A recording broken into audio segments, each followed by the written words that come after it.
Hi, my name is Jen. Welcome to my channel. I am so sorry I've been MIA. I know, it's been a hot minute. I've actually been filming videos and I just have not got to editing them and getting them to you. So I'm very, very sorry about that.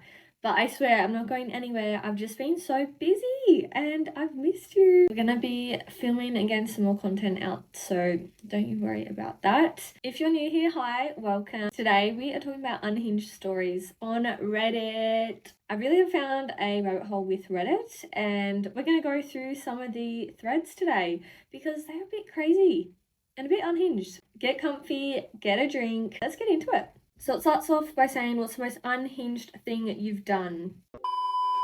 Incredibly immature, but luckily this is over 10 years ago. My boyfriend at the time cheated on me with another person. Ew. Straight in the bin. He wanted me to forgive him, so I told him I would if he called her on speakerphone and told her he didn't love her.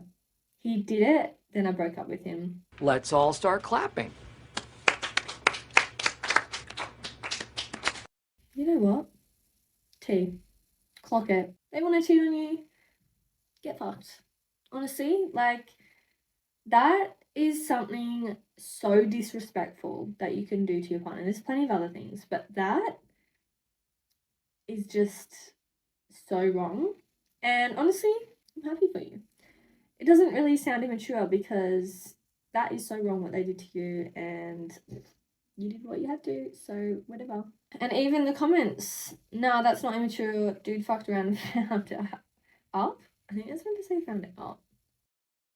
And then someone else commented, you dropped this, and it's a crown emoji. So that's amazing. Go you.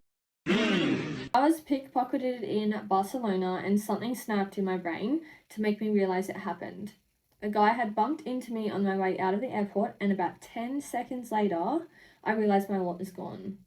I had been flying for hours and gone through airport security twice, so I was all out of patience for the day and I snapped and took off sprinting. I see the guy and I tackle him and slam him against a wall and start telling him to give me my wallet back. Oh my god, sorry. And start telling him to give me back my wallet. Don't know how I got there. My friends who are with me think I have lost my mind until I start going through the guy's pockets and find my wallet.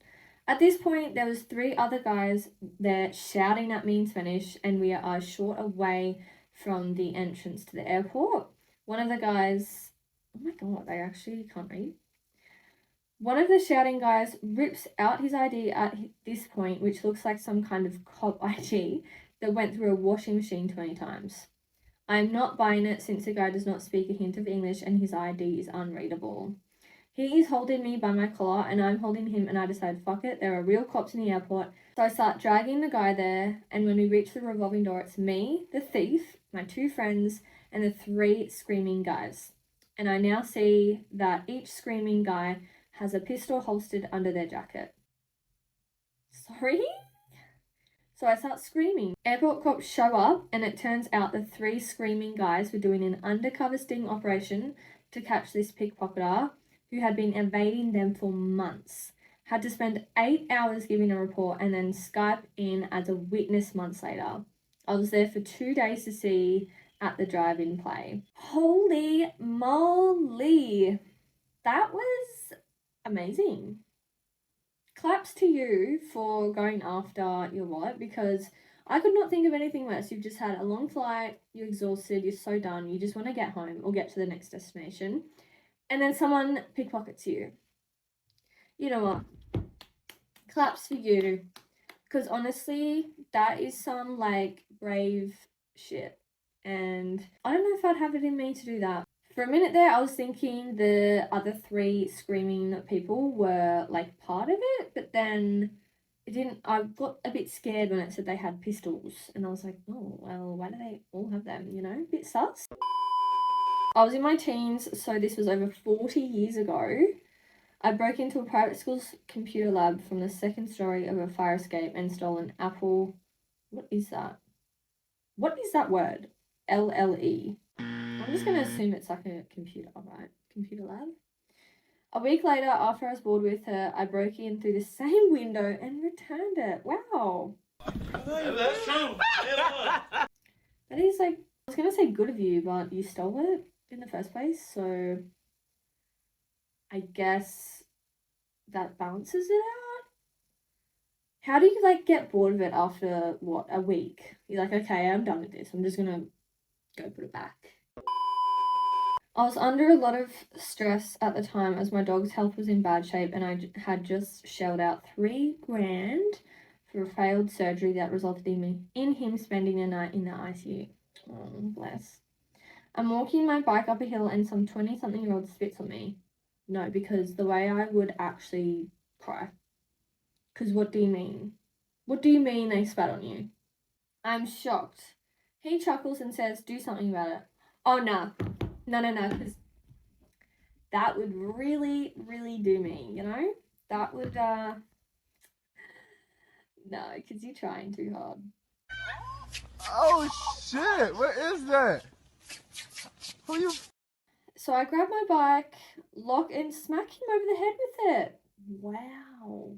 That's, you know what? Good for you. He instantly changes from tough guy to running for his life as I hop on my bike and chase after him. There's no way these people are real, because what do you mean you just spat on some random? Like, you have actually got to be joking. I get close enough that I can kick him while riding. This just gets better. He stumbles.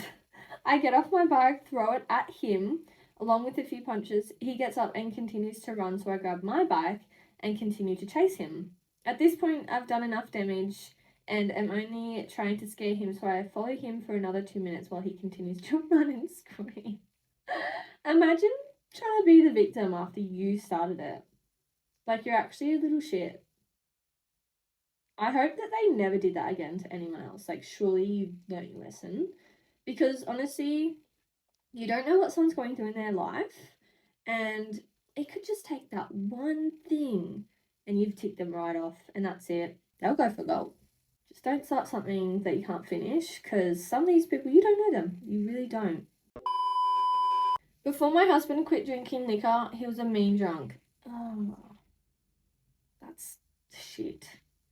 He would say all kinds of mean shit. Never put his hands on me, but he always said stuff that really cut deep. This is the thing that really a lot of people I think don't understand, is just because it's not physical abuse doesn't mean it's not abuse. Like, you can be emotionally, verbally abused, and it's really fucked up. Like, any kind of abuse. One day he came home from golfing with his friends drunk. Oh god. Somehow I ended up sitting in the passenger seat of his Jeep while we had a terrible argument. I got so pissed that I hauled back and punched the ever-loving shit out of his windshield. I broke it, the whole thing had to be replaced, and he quit drinking liquor. So unhinged, yes. Did it work out in my favour? Also yes. You know what? Sometimes people just really need to realise that they're being assholes. Honestly, I wonder why it took you to punch a windscreen for them to be like, okay, maybe I should stop now. Like, why does it have to get to that point? You should just listen to your partner, you know? Well, that was everything that I had today. So thank you so much for watching. And if you aren't already subscribed to the fam, please do. We'd love to have you here. I will be posting more frequently, so please stick around. I love having you here. And if you have any video ideas, please comment them below, because your girl is always here to make more content. We love that. Leave a like if you enjoyed the video. Thank you so much again for being here, and I will see you on the next one. Bye.